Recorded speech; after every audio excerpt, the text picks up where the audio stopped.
It's all about easy, healthy, protein enriched dinner preparation. মনকে একটু chicken ওরিয়েন্টেশনে রাখলে street food cravings অনেক কম হয় কি বলো? তাই আজ আবার শেয়ার করছি আজকের ডিনার, যার ইনগ্রিডিয়েন্টস জাস্ট চিকেন, রসুন, কাঁচা লঙ্কা আর ভেজানো ছোলা। হ্যাঁ, এই রান্নাটা মনে করলেই কিন্তু করা যাবে না, কারণ ছোলাটা তো আগে থেকে ভেজানো থাকতেই হবে। ব্যাস, আর কিচ্ছু না। 1 চামচ তেলে জিরে আর কালো জিরে, কাঁচা লঙ্কা, রসুন একটু নাড়াচাড়া করে ম্যারিনেটেড চিকেনটা হালকা ফ্রাই করে ওর মধ্যে ছোলা অ্যাড করতে হবে। ম্যারিনেটেড চিকেন বলতে আহামরি কিছু নয়, একটু আদা রসুন বাটা, তার সাথে লবণ আর গোলমরিচ গুঁড়ো আগের দিনই করা ছিল। যদি নাও ম্যারিনেটেড থাকে তাহলে শুধু একটু লবণ আর গোলমরিচ গুঁড়ো দিয়ে 5 মিনিট সাইডে রেখে দিলেই হবে।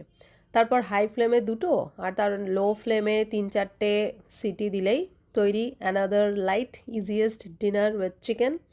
সাথে রাখতে হবে একটু স্যালাড। ব্যাস, এনজয়। ভিডিও ভালো লাগলে অবশ্যই একটা লাইক করো and don't forget to hit the subscribe button.